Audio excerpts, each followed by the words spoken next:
ఏక్ నిరంజన్ బండ కేసి కొట్టినటువంటి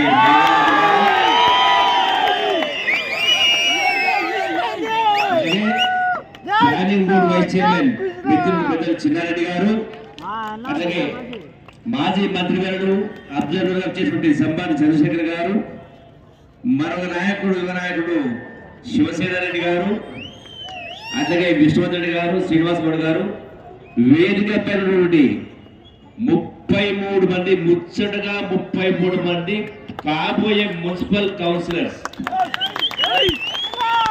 వాళ్ళని ఆశీర్వదించడానికి వచ్చినటువంటి అక్కలకు, చెల్లెలకు, అన్నలకు, తమ్ములకు, మీడియా మిత్రులందరికీ మీ అందరికీ హృదయపూర్వక నమస్కారాలు, అడ్వాన్స్ శుభాకాంక్షలు తెలియజేస్తా ఉన్నాను. ఎందుకంటే మీ ఉత్సాహాన్ని చూస్తూ ఉంటే ఉదకలేస్తా ఉన్నారు. ఖచ్చితంగా మొత్తం స్థానం గెలిపించేస్తా ఉండేది. ఎందుకు అంటే అక్కడి నుంచి వస్తున్నా, ఆ చౌరస్తాలో ఏక్ నిరంజన్ మాట్లాడతారు. అసలు అంటే ఆ మీటింగ్ చూస్తే నాకు అర్థమైంది, ఓడిపోయేది వాళ్ళు ఒక్క సీటు వచ్చే పరిస్థితి లేదు. ఈ ఎన్నికల్లో 100% కాంగ్రెస్ పార్టీకి చెయ్యి గుర్తుకు ఓటు వేసి గెలిపించాల్సిన అవసరం ఉంది. మా కోసం కాదు, మీకోసం, మీ వార్డుల అభివృద్ధి కోసం. వనపర్తి పట్టణం తెలంగాణ రాష్ట్రంలోనే అత్యున్నత స్థాయికి పోవాలంటే, గొప్ప పేరు రావాలంటే మీరందరూ కూడా ఆశీర్వదించాల్సిన అవసరం ఉంది. 3 సంవత్సరాలు ఈ ప్రభుత్వం, గౌరవ ముఖ్యమంత్రి రేవంత్ రెడ్డి గారి నాయకత్వం 3 సంవత్సరాల ప్రభుత్వం ఉంటుంది. మరొకసారి మీరు ఆశీర్వదిస్తే నమ్మకం ఉంది. పరిపాలన వచ్చే 5 సంవత్సరాలు కూడా మరో కాంగ్రెస్ ఉంటుంది. దీనికి లెక్క ఉంది. ఎందుకంటే గతంలో చంద్రబాబు నాయుడు 10 ఏళ్ళు పరిపాలన చేసింది. ఆ తర్వాత 10 సంవత్సరాలు కాంగ్రెస్ పార్టీ, రాజశేఖర రెడ్డి గారు కాంగ్రెస్ ప్రభుత్వం పరిపాలన చేసింది. మళ్ళా కేసీఆర్ వచ్చినాక ఆయన 10 ఏళ్ళు పరిపాలన చేసిండు. ఖచ్చితంగా కాంగ్రెస్ పార్టీ కూడా 10 సంవత్సరాలు, 2 సంవత్సరాలు అయిపోయింది, 8 సంవత్సరాలు అధికారంలో పోతాం. మరి ఇక్కడ వాళ్ళ మీటింగ్ పెట్టి కారు గుర్తు ఓటేమో చెప్తా ఉన్నారు, ఇంకో ఆయన పువ్వు గుర్తు ఓటేమో చెప్తా ఉన్నారు. మీరు అధికారంలో ఉన్నప్పుడు ఏం చేసిందని అంటే స్థానిక నాయకులైనా, రాష్ట్ర స్థాయిలో కేసీఆర్ అయినా ఏం చేసిందని ఎందుకు మీకు ఓట్లేయాలి?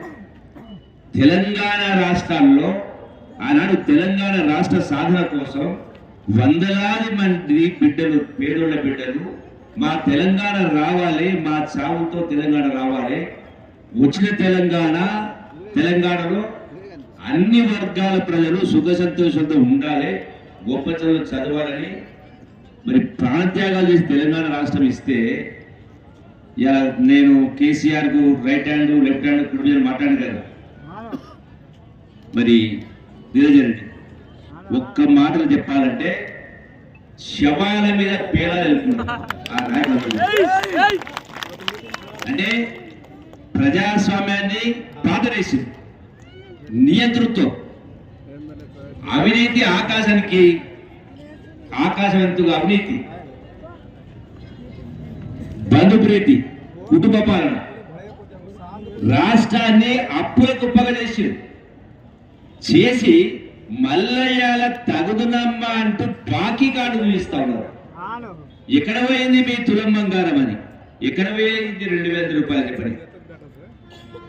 కొద్దిగా కేసీఆర్ భాషలో చెప్పాలంటే మెడకాయ మీద తలకాయ ఉన్నోడు మాట్లాడే మాటలు కాదు.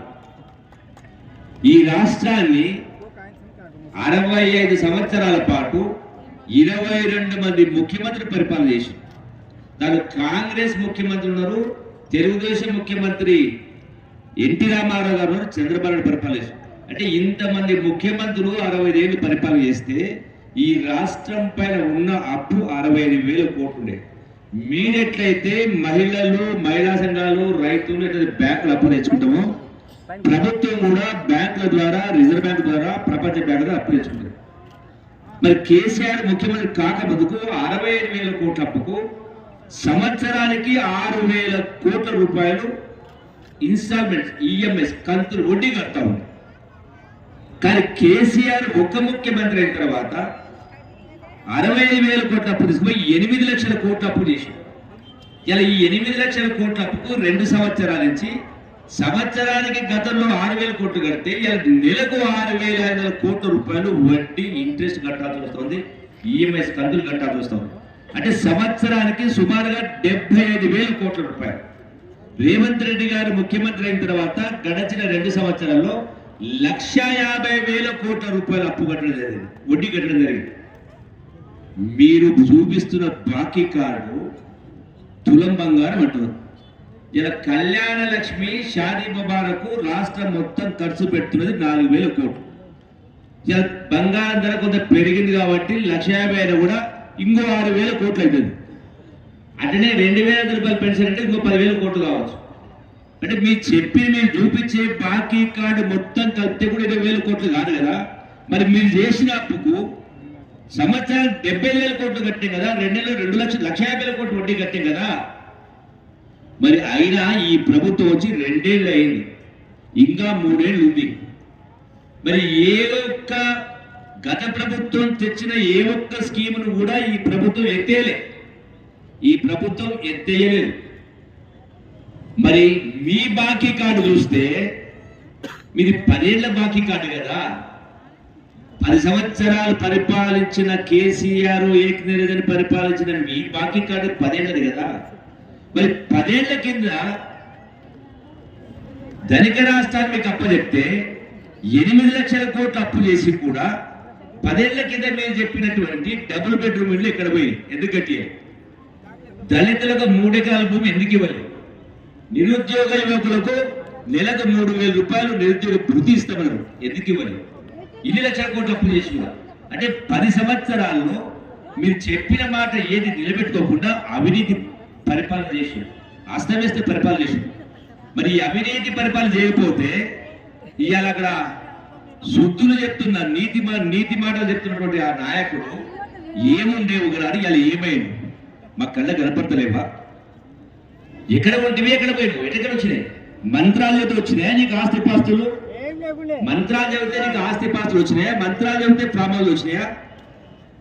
ఏం చేస్తే ఇలా ఆత్మ గౌరవం కోసం ఆనాడు యువకులు ప్రాణత్యాగం చేసి తెలంగాణ పై మీ చేతులు పెడితే పరిపాలన పెడితే ఇలా మామూలు ఊరాలు అంటారు, శవాన్ని పోతుంటే ఎనక పాపం కొందరు పేదలు లేకుంటారు. దీన్నేమంటారు? వందలాది మంది బిడ్డలు ప్రాణత్యాగం చేస్తే ఇలా రాష్ట్రాన్ని అప్పుల గొప్ప మార్చి అడ్డగోలుగా 100,000 కోట్ల దోపిడీ చేసి కార్యక్రమం చేసి ఇలా మళ్ళీ తగుదునమ్మా అంటూ బాకీ కార్డు అంటే ఎట్లా? ఇదేనా మీ మళ్ళా బారిస్టర్ లేవు, వకీల్ లేవు, వకాలు ఇవి నేను నేర్చుకున్నది వకాలు చదివి బిఏ ఎల్ఎల్బియా బిఎస్సి తెలియదు. మరి అంటే ఎక్కడ చూసినా కూడా అరే నాకు తెలుసు పెబ్బేరు సంగతి, పెబ్బేరు చదువు అర్థం చెప్తారు. పెబ్బేరు సంతనా మార్కెట్ ఇక్కడనే ఉంది, ఎక్కడ ఉంది వనపర్తిలో 3 ఎకరాలు, అది ఎండోమెంట్. ఒకటే కాదు, ఇట్లా రకరకాల నాకు తెలుసు కదా, మొత్తం గుట్టలు తవ్వి రకరకాల కార్యక్రమం తప్పుడు కార్యక్రమం చేసి ఎన్ని అక్రమ కేసులు, ఎంత మందిని పీడించిండ్రు, ఎంత మందిని హింసించిండ్రు, తప్పుడు కేసులు పెట్టిండ్రు. అంటే మీరు పూర్తిగా అంటే మరి ఇంతకు చిన్నాడుగా చెప్పింది ఆనాటి వనపర్తి రాజా గారి పరిపాలన గురించి. మరి వీళ్ళ పరిపాలన మీ పరిపాలన కరెక్ట్ గా ఉంటే ఒక్కసారికే గెలిచింది, ఒక్కసారి ఓట్లతో బండకేసుకుంటుండ్రు. మీ పరిపాలన ఉంటే తెలివి మీ జూపల్లి కృష్ణారావు గారు, వారితో పాటు రాష్ట్ర planning board vice chairman Chinnareddy గారు, వారితో పాటు మన జిల్లాకు పరిశీలకులు వచ్చిన మాజీ మంత్రివర్యులు సంబాని చంద్రశేఖర్ గారు, వారితో పాటు జిల్లా డిసిసి అధ్యక్షులు రాష్ట్ర sports authority chairman Shivasena Reddy గారు, అన్న డిసిసిబి మాజీ చైర్మన్ విష్ణువర్ధన్ రెడ్డి గారు, మార్కెట్ చైర్మన్ శ్రీనివాస్ గౌడ్ గారు, మార్కెట్ వైస్ చైర్మన్, మార్కెట్ డైరెక్టర్లు, వేదిక మీద ఉన్న 33 మంది కాంగ్రెస్ పార్టీ కౌన్సిలర్ అభ్యర్థులు 11 తారీఖు నాడు చేయి గుర్తులు గుద్దితే 13 తారీఖు నాడు మీరందరూ గెలిపించి మున్సిపాలిటీకి పంపించబోతున్నారు. వాళ్ళందరికీ మీరు ఒక్కసారి చప్పట్లతో అభినందన తెలపాల్సిందిగా రిక్వెస్ట్ చేసుకుంటూ ఈ కార్యక్రమంలో కార్యకర్తలందరూ, నాయకులందరూ, కాంగ్రెస్ కుటుంబ సభ్యులందరూ, కాంగ్రెస్ ఎన్ఎస్ఏ యువకులు, యూత్ కాంగ్రెస్, మహిళా కాంగ్రెస్, మిగతా ఇక్కడికి వచ్చిన అన్ని ఫ్రంటల్ ఆర్గనైజేషన్ సంబంధించిన కాంగ్రెస్ కుటుంబ సభ్యులందరూ, మహిళా సోదరులందరూ, రైతు సోదరులందరూ వనపర్తి పట్టణం నుంచి